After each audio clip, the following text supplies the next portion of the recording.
The roads and curbs in Wolfville are better than the roads and curbs outside of Wolfville. So that's good. They're clearly in rough shape. They're cracked and broken in a lot of spots, but at least they don't have giant potholes in them, which a lot of the provincial roads have. Yeah, clearly work needs to be done. I am serious in saying that they are better than a lot of other roads. So we have a plan. I was actually talking with David about this earlier. There is a plan on which roads are going to be fixed in which order.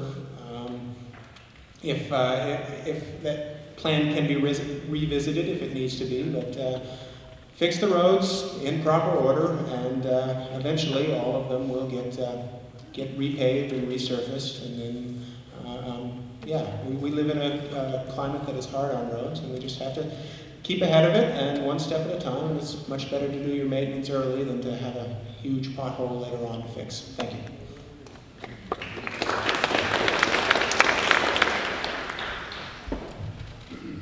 Okay, the roads aren't in great shape in Wolfville. We've got some work to do, and we also know through reading the Fiscal Sustainability Task Force report that we are getting behind every year. So every year, more work needs to be done, and we're not catching up. That's why in my introductory remarks, I mentioned that we have to fix the imbalance with our tax revenue. One of the pieces for fixing roads and curbs is to have more money coming in. And we know that the homeowners are not, that's not where it's going to come from. So there are a few pieces. One is increasing the commercial tax assessment. We've discussed that in various ways, and that's one of them.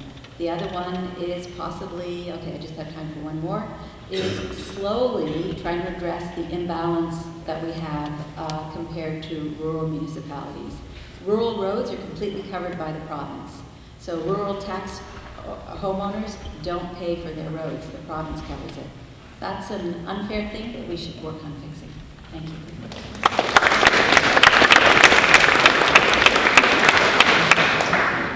We can do better with our infrastructure. Have we made progress? We definitely have. I'm reading from the Grapevine, great paper that has September 27th, October 11th. What have we done this year? We've done Hillcross Avenue, all new underground services, water, sewer, storm sewer, new base materials. Alliance Street has been rebuilt and a new base put on it. Woodland Avenue has been rebuilt. Parts of Gaspereau have been resurfaced. Acadia have been resurfaced. There's construction going to start on the phase 1 of the mountain bike trails and Skills Park at Reservoir Park. And the list goes on and on. The subway parking lot that people have complained about is being upgraded. And there's many more things. Yes, we can do more, but we've done the best I've ever seen in my council time this year, and more is to come. Thank you.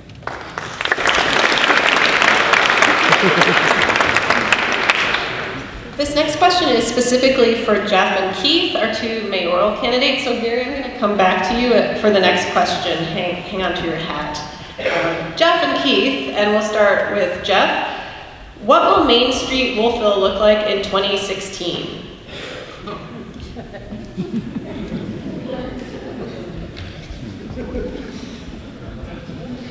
Well, Dr. Brickner, I believe it'll look much the same as it does now. I'm totally thrilled at what has taken place in the last few years. I commend the business, the WBDC, what they've done in filling the empty spot on the corner of Gaspereau and Main with the Wild Lily. The rest of the storefronts are vibrant. Downtown is vibrant. Things are bouncing along. The added wine bus, those things. In 2016, 4 years from now, I would anticipate that there will be continued occupancy levels that we currently have in the commercial district. And I would like to see at least a start on the implementation of the transportation study, allowing bike and pedestrian sharing a walkway, at least, if nothing else, over 2016 through Main Street to allow more active living and walking and biking. So let's see more vibrancy.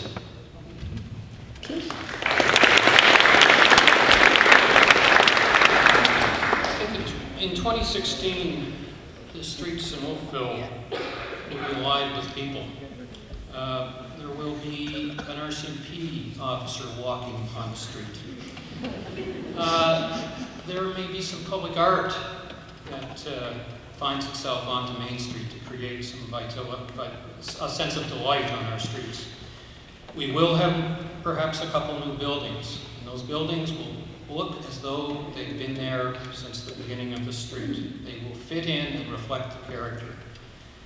And if we come up with a financial plan and get the blessings of the citizens, we might, in 4 years, I don't want to be too optimistic, this is not a promise, I'm visioning here, we might have a road paved down Main Street. Great. Thank you so much. Okay, this next question then goes to Gary, Carl, and David. We could attract more new residents to Wolfville if the deed transfer tax was abolished. Just a cash grab, get rid of it. I guess the question is, what do you think about that? I don't think this is any hidden secret. That has been my issue for the last 15 years. As a real estate agent and selling homes to families in Port Williams and Temple, they tell me over and over and over again, it's the deed transfer tax that's not allowing them to move to Wolfville. They recognize what has higher taxes than some municipalities. That's not the concern. The concern is if every other municipality had the same tax, it would be the same playing field, and it is not. When I talk with people door to door, and they finally understand that if we get rid of the deed transfer tax, we are going to invite new younger families back to Wolfville. That's how you also increase our tax rate. They will build homes, they will buy homes, they will move back to Wolfville. We need them to do that.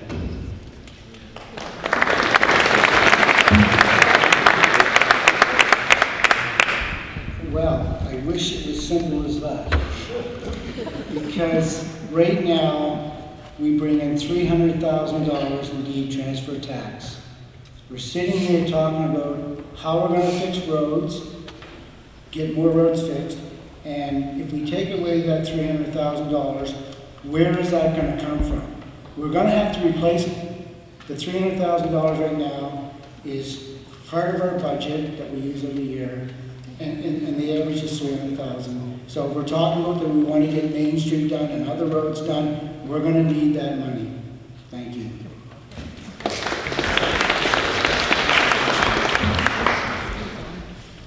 This kind of question is exactly the reason why we have to have the best possible staff we can have.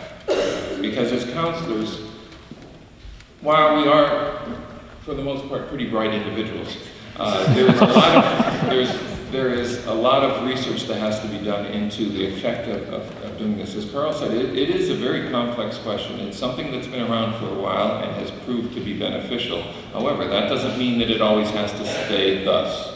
I believe in reviewing everything on a regular basis. And just getting back to the excellent staff, I would have to say that bar none, we have the best chief administrative officer, and we've only had her for 1 year, but she's a chartered accountant, and she has done more beneficial things for our community than you can imagine, and it's been just a joy to work with her. Also, we have a new CFA, a chief financial official or officer, I don't know what you want to, he's the director of financial services.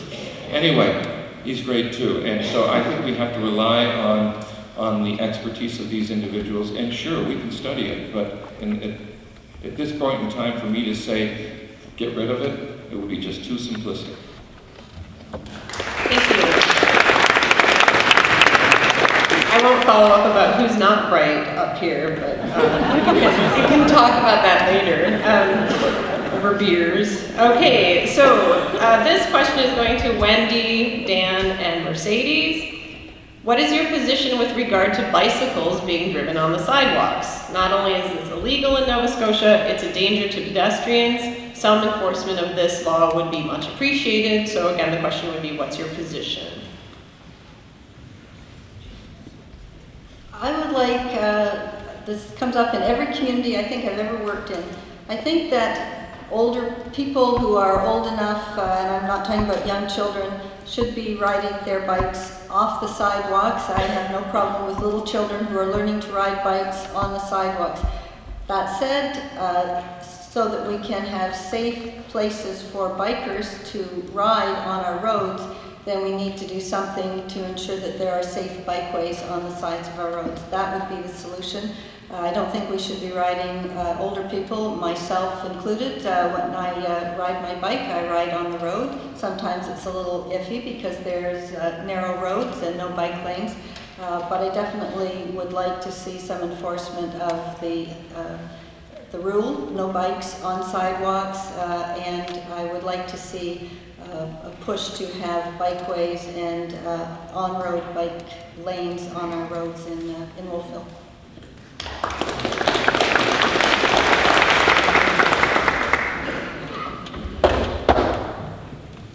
Thank you. I'm a cyclist. I have been for as long as I could ride a bike.